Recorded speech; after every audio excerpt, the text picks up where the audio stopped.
Саламатсыздар ма, құрметті оқушылар?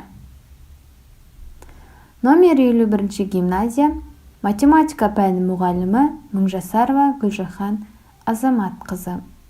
Геометрия пәні бойынша бүгінгі өтетін тақырыбымыз шеңберге іштей сызылған бұрыш анықтамасы және оның қасиеттері. Бүгінгі сабақта біз іштей сызылған бұрыш анықтамасы мен оның қасиеттерін білетін боламыз.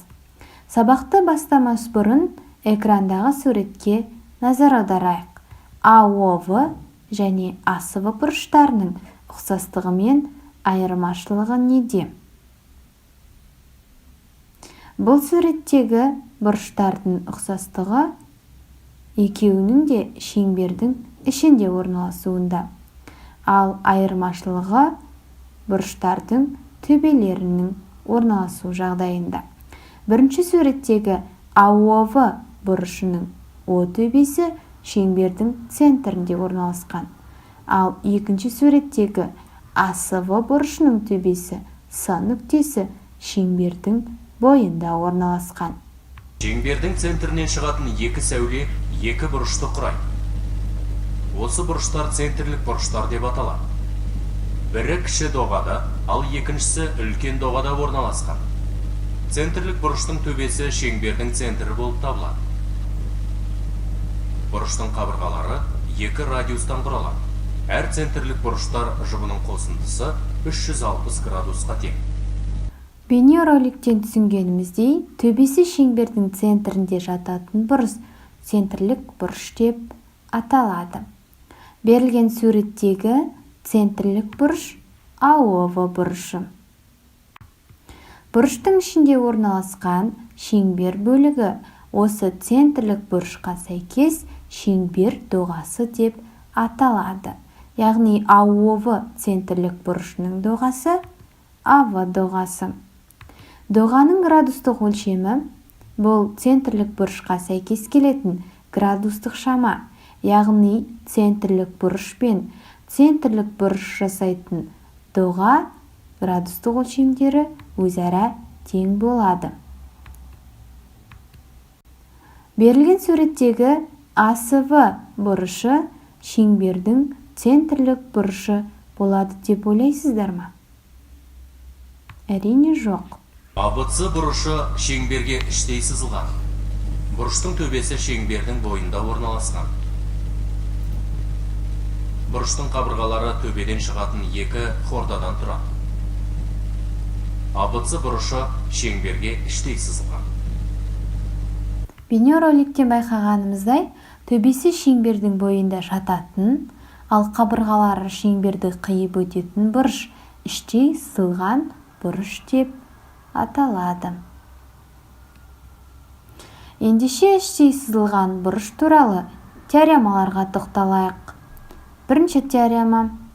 Іштей сызылған бұрыш өзі тірелетін доғаның жартысымен өлшенеді. Яғни суреттегі АСВ іштей сызылған бұрышы АВ доғасының 2/1 бөлігін құрайды. Екінші теорема. Шеңберге іштей сызылған бұрыштың шамасы оған сәйкес келетін центрлік бұрыш шамасының жартысына тең. Яғни АСВ бұрышы АОВ центрлік бұрышының 2/1 бөлігін құрайды. Екінші теореманың дәлелдеуіне назар аударайық. АОБ центрлік және АЦБ іштей сызылған бұрышқа қараңыз. Біз ЦК диагоналін жүргіземіз. АОЦ үш бұрышы тең бүйірлі болғандықтан, САО бұрышы X бұрышына тең, ал X АЦО бұрышына тең. Үш бұрыш бұрыштарының қосындысы 180 градусқа тең болғандықтан, АОЦ бұрышы 180 градус минус 2X-ке тең. АОК бұрышы 2X бұрышына тең. Себебі АОЦ және АОК сыбайлас бұрыштар болып табылады. Олардың қосындысы 180 градусқа тең. Осылайша, БОЦ үш бұрышы да тең бүйірлі екен.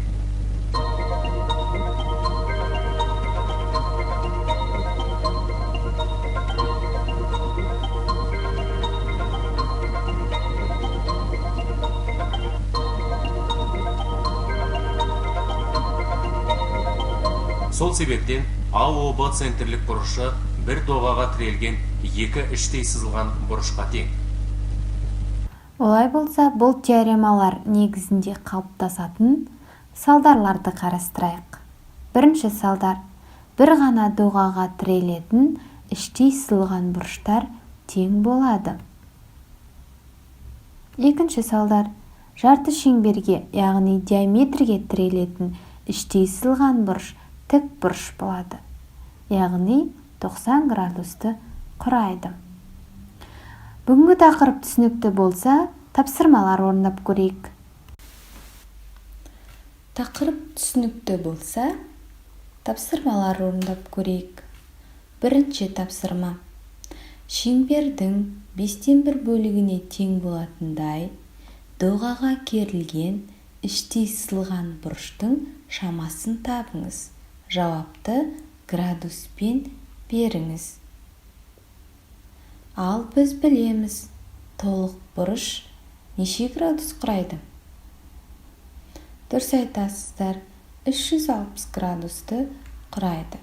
Есептің шарты бойынша ізделінді бұрыш, яғни АСБ бұрышының жасап тұрған доғасы АВ доғасы толық шеңбердің 5/1 бөлігін құрайды деген сөз.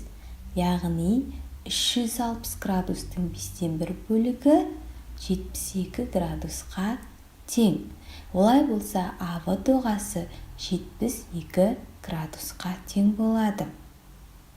Бұл жерде біз бүгін ғана өткен теорема бойынша, яғни іштей сызылған бұрыш өзі тірелетін доғаның жартысымен өлшенеді.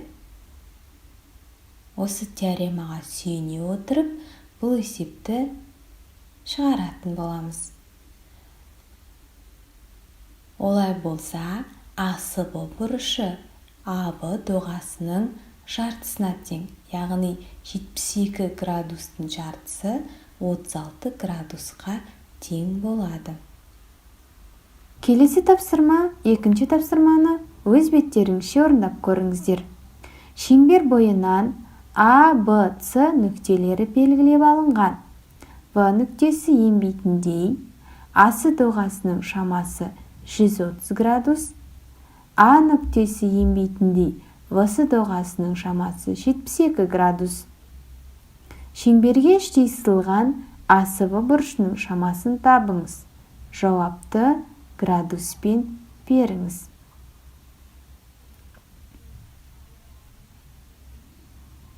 Тапсырманы орындап болсақ, тексерейік. Жауабы 79 градус. Бүгінгі тақырыпты қаншалықты деңгейде түсінгенімізді тексеру мақсатында кім жылдам тапсырмасын орындап көрейік. Берілген суреттердегі ақпараттар бойынша белгісіз шаманың мәнін табыңыз. Егер АБ-сы іштей сызылған бұрышы 75 градусқа тең болса, оған сәйкес келетін АС доғасы неше градусты құрайды? Жауабы 150 градус. Екінші суреттегі АО-сы центрлік бұрышына сәйкес келетін АС доғасы 60 градусқа тең болса, АО-сы центрлік бұрышы неше градусты құрайды? Жауабы 60 градус. Үй тапсырмасын алайық. Берілген суреттерде мәліметтерді пайдалана отырып, белгісіз шаманың мәнін табамыз. Тақырып түсінікті болса, бүгінгі сабақ аяқталды. Келесі кездескенше сау болыңыздар.